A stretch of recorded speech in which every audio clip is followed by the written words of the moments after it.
we've saw this hole in the industry, both from a property management perspective and from an investor perspective. And we started to build a tool to help people very easily and clearly be able to see what's going on with their properties. And it's a hit. People love it.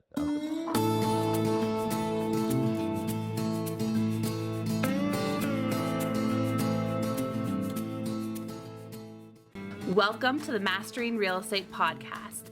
This podcast is for real estate investors and professionals looking to take their real estate game to the next level. Each week, I review the industry's leading real estate books and break down the main lessons that you can apply to your life and business. Then, every other week, I review my own personal lessons learned from flipping over 100 houses and being a full-time real estate investor since 2018. Stay tuned each week so that we can all become masters of real estate together.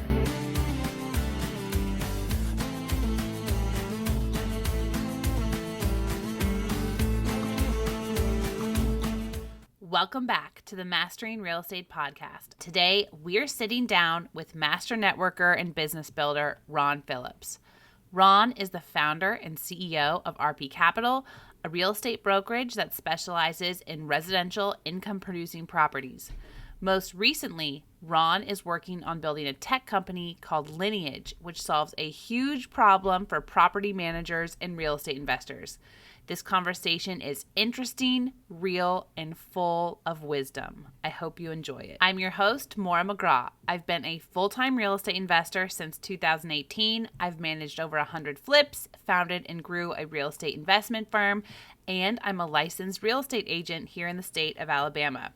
And most importantly, I live and work in the real estate industry every day. Today, I am honored to introduce our special guest, Ron Phillips. Ron is a distinguished leader, trainer, and mentor in real estate investment. He is the founder and CEO of RP Capital, a top brokerage specializing in residential income-producing properties. Ranked in the top 25% of the Inc. 5000 list of America's fastest-growing companies in 2015, RP Capital combines education, training, and empowerment for both emerging and seasoned investors. With 18 years of hands-on experience, Ron has bought and sold thousands of properties, managed over $50 million in real estate funds, and helped clients acquire over 6,000 investment properties. He also founded the RPC Exchange, where he mentors new real estate entrepreneurs. Ron is also the author of the book, Getting Rich the Right Way, and he is now building a new tech company called Lineage that solves a huge problem in the real estate space. Ron Phillips, welcome to the Mastering Real Estate podcast. I am so excited to have you here this morning. I'm excited to be here. Appreciate the invitation. Well, I appreciate you coming on. So for people who haven't heard of you, can you tell us a little bit about who you are and maybe your background, like maybe where you grew up and how you first got into real estate? Oh boy, I'm turning 50 this month, so that's a long time, Maura. Okay, so I grew up in a little town in Missouri outside of Kansas City. I tell everybody I'm from Kansas City because no one's ever heard of Warrensburg, Missouri, but that's where I'm from. And I did my first real estate deal there, incidentally. I got laid off from a sales job. I was the director of sales for a company in Kansas City, and I got laid off. And when I got laid off, I had been reading a book. It's funny because I remember I had a book called The Millionaire Mind. I traded it to another sales guy who was reading Rich Dad's Guide to Investing. And both of those combined, when I got out, I was like, man, I should look for a job in real estate. So that's what I tried to do. And instead of a job, I found myself in a sales pitch for a seminar, which I went to, and they taught me how to do deals there. So I went out and I did my first deal, made just under 20 grand in just under 30 days, and Awesome. absolutely never looked back. What type of deal was your first ever deal? Man, it was a very creative double close. So I think back then, I don't think we even called it wholesaling back then, but I went and put an option contract on a property. It had this, like when you walked in, it still had the stain from what was like a leaky roof, but she replaced the roof. She just didn't fix that piece. She didn't have any money to fix it. And I didn't have any money to give her for the option consideration. So I told her, hey, look, I'll fix your ceiling for option consideration. If this deal doesn't go through, then at least you have a fixed ceiling. And crazy enough, I didn't know how to fix the ceiling either. So I went and I told my brother, hey, man, you know how to fix the ceiling? I'll cut you in on this deal. Come help me fix the ceiling. So we went and fixed the ceiling. And as soon as we put it on the market, it sold just like that. And Cool. so we were able to give this lady some money to move on, and we made 20 grand, and we did all that in less than 30 days. Amazing. That's where you got started. Now you've built multiple businesses. Mm-hmm. You have a podcast. You've written a book. How I really what I'm admired about you for a while is I think that you have many great skills, but I've been really impressed by how you've built such an incredible network and how I think that maybe has played a role in building some of your companies. Can you tell us about how you even got the idea to start RP Capital, how you built it, and let's start there, and then we can talk about how you've built this amazing network. There's in life and in business, there's all the time there's these transition points. And all of my transition points, unfortunately, have been related to something going massively wrong. I went from that first flip into rehabbing properties, and we did that. My brother and I did that for several years. And then HUD changed the guidelines in Kansas City, and you had to have a year on title to be able to sell properties to HUD, which meant, in effect, we were out of business overnight. We had, like, I don't know, 9, 10, 12, 13 properties. I don't even remember how many. But we weren't expecting to hold them. Now we were landlords, and we didn't mean to be landlords. And so I went out and I started talking to landlords because now I was in the landlording business. I figured I better figure out how to do this. And the funny thing is, when I started talking to them, they seemed to have a lot more time than I did. They didn't seem to be near as stressed as I was. Their life seemed to be better. So I set about trying to figure this thing out. Once I realized what cash flow was all about, I stepped back. I met a guy who was selling properties in Boise, Idaho to people in California. And I was like, why would people in California buy in Boise? And he goes, because it's ridiculously expensive in California and properties cash flow in Boise. And I was like, huh. We were both in Kansas City. I said, well, why don't you do it in Kansas City? And he said, I just haven't done it. And I said, I'll do it then. And let's go make this happen. So that's how the business started. That was in 2005. After that, I opened up Oklahoma City. I opened up Omaha, Nebraska. About 2007, I just saw that the things that most of the investment groups were teaching that we were selling to were crazy. It was crazy. Refinance all these properties, negative cash flow, negative amortizing loans, just psychotic stuff. So we started teaching our own investment seminars and things like that. And then in 2011, I separated from my partner, started RP Capital. And to your point, every single time I moved into a new phase, I met new people. And I've always believed that if you treat people right and you help solve their problems, that ultimately things work out for you. And that has worked really well for me. That's how I've created this network, like you called it. The other thing is I joined mastermind groups, and they catapulted my success because I was able to be around other successful people. I was able to learn what they were doing, and I was able to network with them. I was able to grow my business that way. And so that's how I've built my business over the years. A lot of hard work and being around the right people. If people don't know about RP Capital, can I know you're at another big transition point, which I'm so Mhm. excited to talk about. But can before we talk about that, can you just talk about where RP Capital is now, like what you grew it to, in case people don't know? Yes, we basically we help investors who want to buy real estate and hold it long term for several different reasons, which we can talk about. We help them be able to do that. So busy professionals, business owners, people who've been wise with their money, they have capital, they've always wanted to do real estate, but they don't have the time or they don't understand it for whatever reason, we can give them all the tools and support to make that happen. So we connect them with solid builders, rehabbers, property management companies, lenders, attorneys, CPAs, anything that they need to run a successful rental business. So that's what my company does. Now, we sell hundreds of properties a year to our clients, and we're in several states, and it's just grown and grown because we found that about 60% of the people who buy one property go on to buy multiple properties. And so every year we add investors, and every year it grows. And so that's basically what we do. Phenomenal. And now you're at another big transition point. I know you're building your tech company. Can you talk a little bit about that, what you're working on? Yeah. So, like, this is the biggest, most exciting thing I've ever worked on.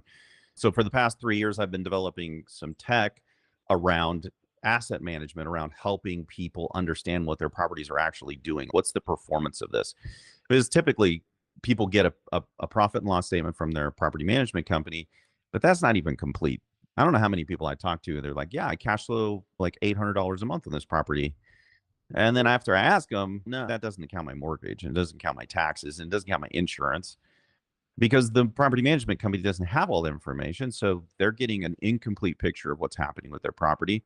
In addition, that's only one of the four returns. They're not even taking into consideration what happened with depreciation, with the depreciation that they get, and the principal reduction from somebody paying down their mortgage. So all four of those returns go into what the total performance of the property is. And people they're running businesses with an incomplete picture of their financial portfolio, which as a business owner, anybody who runs a business without understanding their numbers is going to go out of business. And so we've saw this hole in the industry, both from a property management perspective and from an investor perspective. And we started to build a tool to help people very easily and clearly be able to see what's going on with their properties. And it's a hit. People love it. The property management companies love it. Think about this as a property management company, or if you deal with a property management company, the only interactions that property management companies have with their investors typically are negative. And the Right. reason is because they don't have any positive outreach to them at all. The only reason they're reaching out is, well, the refrigerator broke. And that affects the only number that they send to the investor, right? They're only sending a profit and loss. So if the refrigerator breaks and it's a $1,200 replacement and they were cash flowing $100 a month that year, now their cash flow is gone. And the investor's pissed. The property manager now has a pissed off person. And on the other side, they only deal with tenants who are pissed off. So the property management company literally gets beat up all day long, every day. And they're the people who make the property successful. Yes. So think of it from a property manager's perspective already. So we give them a portal that allows them to see the same numbers. Now the property management company goes, okay, I know this investor made 18% total return last year. Now, when I have my outreach to them, I'm going to be able to talk to them differently because they also can see that they made 18% last year and that they didn't lose money, right? So it changes the conversation and it stops churn from the property management companies for silly reasons, like people thinking they lost money when they made 18% and no other investment that they had made 18% last year. This is So genius. it's and then we combine that, like we're delivering this to property management companies because we're able to give it to more investors, and it's a game changer. We've also found that 60% of the people who actually can see those numbers are educated about investing. They also want to grow their portfolios. And so we actively help them grow their portfolios, which helps the property management company, it helps the investors, and it helps us. This Um, is fantastic. As a recovering property manager, I can validate that there is a giant need for this in the industry. I can only imagine that there's going to be some people listening who are like, how do I get my hands on this? How can I Yeah. implement this in my business? So, what do they do? Yeah. So if you're a property management company, then reach out to me. You can email me at ron@lineage.finance.com. That's my tech company email address. And then if you're interested in just growing a portfolio in general, you can email me at info@rpcinvest.com. Amazing. Those are the best ways to get a hold of me. Okay, I'll Or make on sure. social. I'm all over social media. Yeah, that's so cool. So, the name of your company is Lineage. Yeah. Lineage Technologies and Lineage because the whole point of it is to grow generational wealth, Cool. right? Very cool. This is an amazing idea. Obviously you're already experiencing that it's huge, and I know it's gonna be really big because it's so needed from, especially for the property managers, but even for any individual investor. If you're making these big investments, you need to know your numbers. And instead of spending a million hours in QuickBooks trying to figure it Hmm. out, it would be so nice to be able to have an easy dashboard that pulls all those metrics for you. Oh my gosh. It's not even just QuickBooks. You have to call a realtor to figure out what your property's worth. And you have to get a realtor who actually cares to do that, right? If you're not going to sell it, number one. You have to get through QuickBooks, and you have to, whoever's doing QuickBooks for you has to be able to understand the amortization schedule so that they can allocate your principal reduction gain properly. And then after you do all of that stuff, and let's not even talk about the taxes. After you do all of that, then you have to be able to understand how to calculate returns properly to be able to know what your total return is on a property. Yes. Oh my It's a gosh. pain in the butt. Yeah, I'm like, how did you even build something that was able to do that? Oh, you can do anything with enough money, Maura. So Believe it. I spend a ton of money. That's how that works. And I have two unbelievable partners who I've done a lot of business with over the years, and I've been heavily involved in the property management world, and where I've been heavily involved on the investment property side. And when you combine all of that, what you come up with is something that is not only super necessary for the investors, but also incredibly valuable to both the investor and the property management company, and hopefully makes them work together more effectively so that there's less friction and more of a, hey, we're in this together, trying to build a really successful portfolio. And man, it so far it has been a game changer for the property management companies that we have on the platform and for their investors. So cool. I can't wait to try it out personally. I would love to implement this in my business. Fantastic. We'll have to talk post. Yes, definitely. I want to pivot a little bit and talk about how you manage your crazy schedule. You have so much going on. Your companies are growing so quickly. I hope that you have some time for a personal life. How do you manage your schedule? How are you managing your life? What are some tips and tricks you've picked up along the way? I think that I'm writing another book. Interestingly enough, one of the chapters is on leverage, and one of the most important but completely undervalued and overlooked is to leverage the skills, abilities, time, and talents of people. And I think there's a negative connotation to that, which I, in the book, I counteract, right? Because there's this narrative out there that if I hire people and I utilize their skills and talents, and their time, that I'm taking advantage of them. And I look at this a little differently, because I was once employed, and I guess I still am, but now I employ myself now. But when I was employed, I was gaining experience from the people who I worked with, both laterally and horizontally in the companies that I worked with. I was gaining skill set. I was becoming more valuable every single day that I worked in those places. And as I work with my partners now, I become more valuable because I'm able to glean experience from them. As I work with the investors that we help, as I work with all of the partner organizations that I work with, I become more valuable.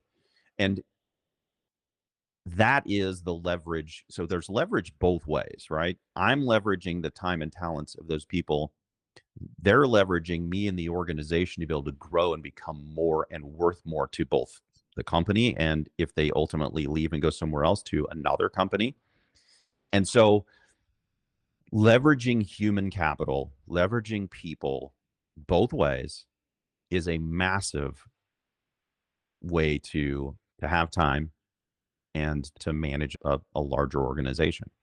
There That is, isn't any other way to do it without people. that is such a great point. So, how do you find these people? Do you have any practices that really have helped you first find the right people? And then I would love to talk about like how you manage and kind of optimize leveraging all your players. Yeah, I don't know that we have enough time to talk about how all of this works, but I'll give you some general ideas. First off, the culture of your organization needs to be established, and that comes through establishing the core values and the purpose of your business.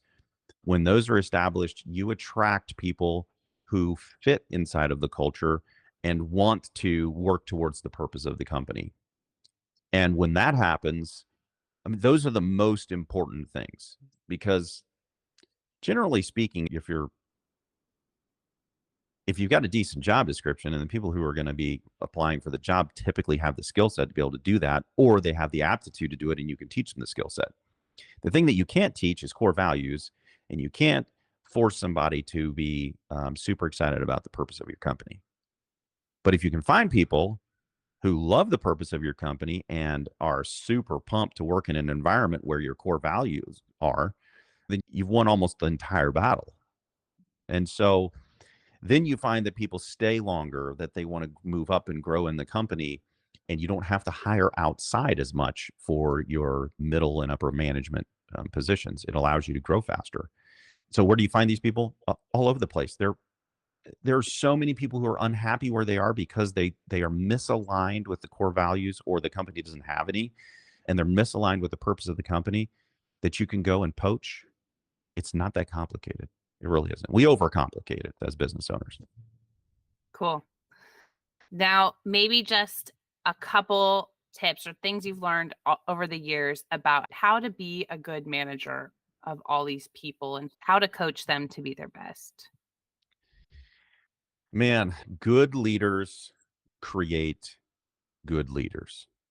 And that seems really simple to say, but it's true. People who are not good leaders, they try to hold people down. They don't share the knowledge that they have. They're not abundance minded. They're very closed about everything because they think people are going to steal from them. Great leaders share, build people, genuinely want to understand what it is about the individual that makes them tick. What are their goals? Um, what's their family like? What are they trying to accomplish? And then utilize the company, utilize the assets in the company to be able to help them grow into what they want to grow into. So it's less about, I guess, management, more about leadership. And of course, you have to manage too, but I think that's a secondary thing to leadership. Awesome. What are some tell me a little bit about when you're not working, what are you into these days? Yeah, that's changed pretty substantially. I'm now into I live on the water, and I love being on the water. So I'll take the boat out for sunset cruises. I mostly hang out with my family, and I'm a grandpa now. Oh my gosh. It's the best thing ever. I'm sure your parents feel the same way. It's the greatest thing ever. It really is. I've heard people say that for a long time, but now that I've experienced it, it actually is. It's very cool. So I love that. Love hanging out with the family. Love the water. I love anything that's fast. Boats, cars, motorcycles, pretty much anything that's fast. That's what I spend my time doing. I work out quite a bit, and pretty simple life, really. What are you doing for your workouts these days? What's your favorite? I lift. That's pretty much all I do. I just lift Oh, weights. that sounds good. Do you have any favorite resources? It can be anything, books, podcasts, articles, anything that maybe has been either a longtime favorite or a recent favorite that you would recommend to the audience? Absolutely. I have some perennial favorite books that I read every year, a couple of times a year. One is How Will You Measure Your Life? It's a fantastic book. I read it a couple of times a year. It's a kind of a good reset type of a book.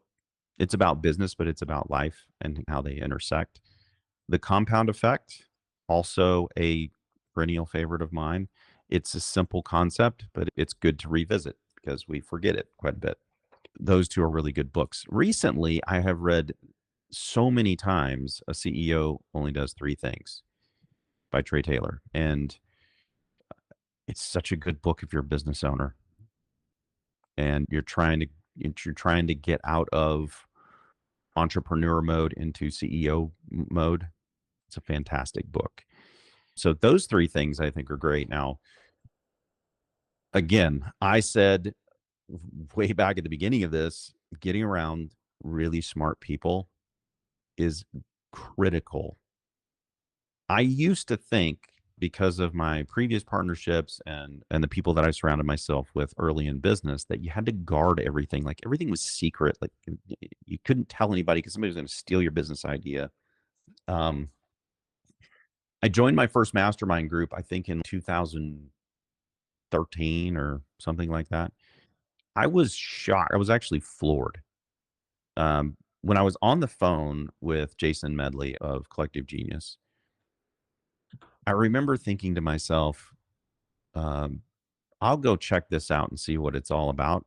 But I think everybody there's just going to be about stealing my stuff, right? Because the world I lived in was very much that way. And I remember he said, so bring something to share with everybody that's really good and that will benefit everybody who's there. Just whatever you want, right?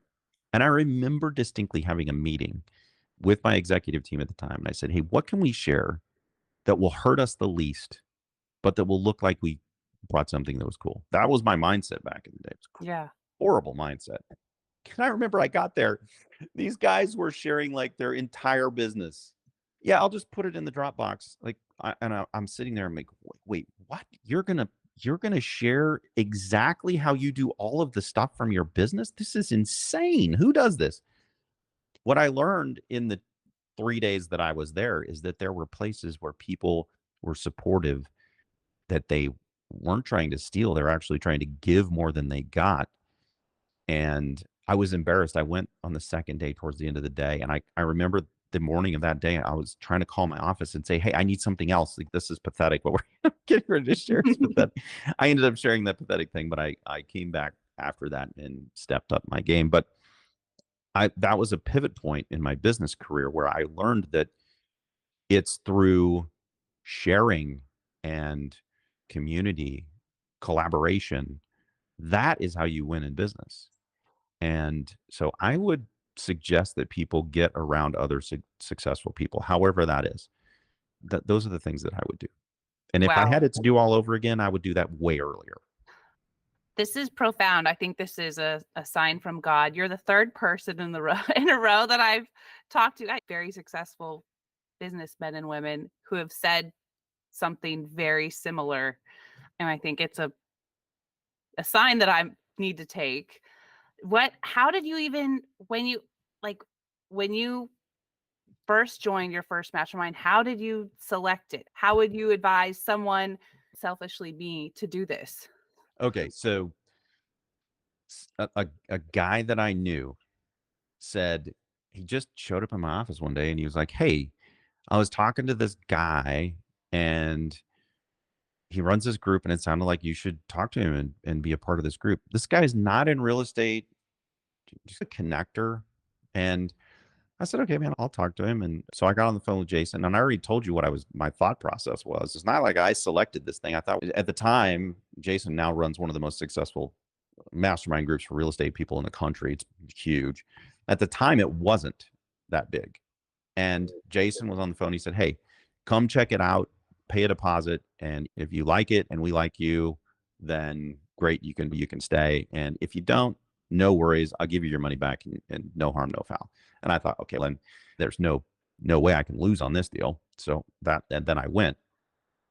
Since then, I have joined multiple mastermind groups, and I would tell people the same way that I tell people when they're looking at education, potential coaching, things like that. I look for people who I align with on my core values first. And then, because then the organization is probably going to be similar to that. You attract people who are like you. If you're turned off by how they present themselves or something in a video, some content of theirs, then I wouldn't join that mastermind group because you're going to just be around a whole bunch of people who are like that. And so that's the best way that I would see to pick. The second thing is if you're specifically looking for a certain thing, if you're a real estate person, you're looking to be around other real estate people, then I would choose one of the real estate mastermind groups that's out there. If it's I need help with business and how to run business, you're going to get some of that from the real estate people. It's going to be specific to the real estate thing. And I have found so much benefit and value being around other business owners outside of real estate because they think differently. They don't know my business so well. They're not stuck in a rut. And business is business. So being around other people who are running different businesses, I think that's important. One of them that I joined, I heard Sean McCloskey speak one time at Collective Genius, interestingly enough. And he spoke about something that you asked about just a little bit ago, which is how do you run businesses and have a life? So many people don't understand that. They just grind, they hustle and grind, and they never get out of hustle and grind mode, which is unfortunate. That destroys families. It's not worth it in the end. Hustle and grind should be a season. And if you can't figure out how to get out of that, you should go be around people who are actively getting out of that mode and becoming a business owner, a CEO, someone who hires, and there's a talent acquisition that's happening internally so that whatever it is that you're creating, you can create it and then you can put people in place to run it and you can get out of that so that you can run the business. And there are mastermind groups specifically surrounding that. How do you have a life? The only way you do that is to plan your life and then wrap your business around your life. It doesn't work the other way around. Otherwise, business takes over everything. And before you know it, you never see your family. And, well, you know what happens next. Yeah. Wow. That is an amazing advice.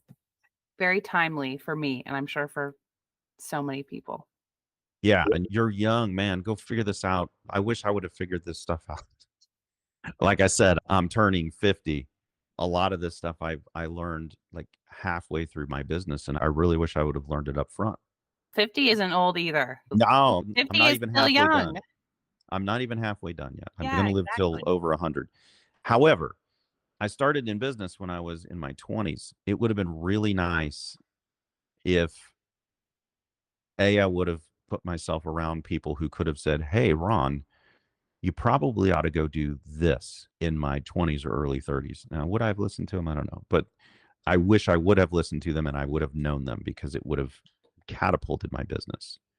So it's much easier to do things right the first time. And it's much easier to know how to do them the right way the first time if you surround yourself with people who've already done the wrong way and are telling you how to do it the right way. Yeah, that's so wise.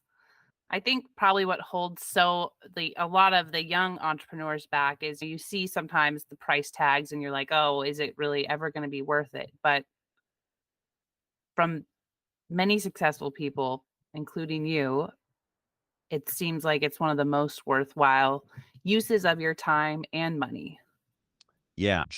I'll tell you this from the first one that I joined from the Collective Genius, I can easily attribute 7 figures of revenue specifically from the connections that I made in that group. And it didn't cost me anywhere near that much to join. And after I realized that, I joined several other ones. Now, I went a little bit crazy. I joined way too many, but But man, once I realized what networking and your net worth really is equivalent to your network. And man, you got to get out there and build that network. It's the easiest way to do it. So I would encourage you to do it. It is pricey, but it's, unless you join the wrong one, it's very much worth it. Awesome. That is amazing advice. I know that you are such a busy guy, and I so appreciate you taking the time to sit down and talk with me and talk with us here on the podcast. It's my pleasure. Where can people find you and follow you? I know we have your email address, but is there anywhere else if people want to learn more about you, your businesses, what you have going on, where can they find you? So I'm all over social media. So pick your poison on social media and you can find me. Since this is a podcast, you may not actually see me. I am not the heavyset preacher who's a really cool guy too, but that Ron Phillips, you're not going to get the same message. Good message, just not the same one. So you look us both up if you're feeling it. I think he's a good guy. I've never met him, but he actually got ronphillips.com. So I'm a little bit irritated at him. I had to do ron-phillips.com because of that. But you can look me up on any social media platform. Then I have a podcast as well. It's called the Get Real Podcast. You can go to getrealestatesuccess.com and subscribe to that. Call it the Get Real Show because we just tell it like it is. And good, bad, ugly of real estate and business. Those are the best ways to get a hold of me. We'll make sure to put all those links in the show notes so that people can find you and check out what you're doing. Thank you again. This has been an amazing conversation. I so appreciate all your time and wisdom, Ron. My pleasure. Everybody get out there and make something happen. That's all that really stands in our way. Awesome. Thank you so much to Ron for coming on the podcast. What a fantastic interview. Thanks to you for listening today. This podcast is made possible by Duratus Properties, which is a residential real estate investment firm in Alabama. And if you are a real estate professional located in or around the Birmingham, Mobile, or Baldwin County areas, we would love to connect and work with you. Despite the crazy interest rates and market, we are always looking for properties to buy and always want to expand our network of business partners. So shoot me an email at Maura@DuratusProperties.com, or you can fill out any of the forms on our website so that we can connect. Right now, we are actively looking for more properties to flip and add to our rental portfolio, so keep us in mind. This concludes today's episode. Thank you so much for listening. Come back next week to learn from Peter Kuhn, the Dollar General King. Peter built an empire of Dollar Generals, and we get to dive deep into this rarely discussed commercial asset class. You do not want to miss this one.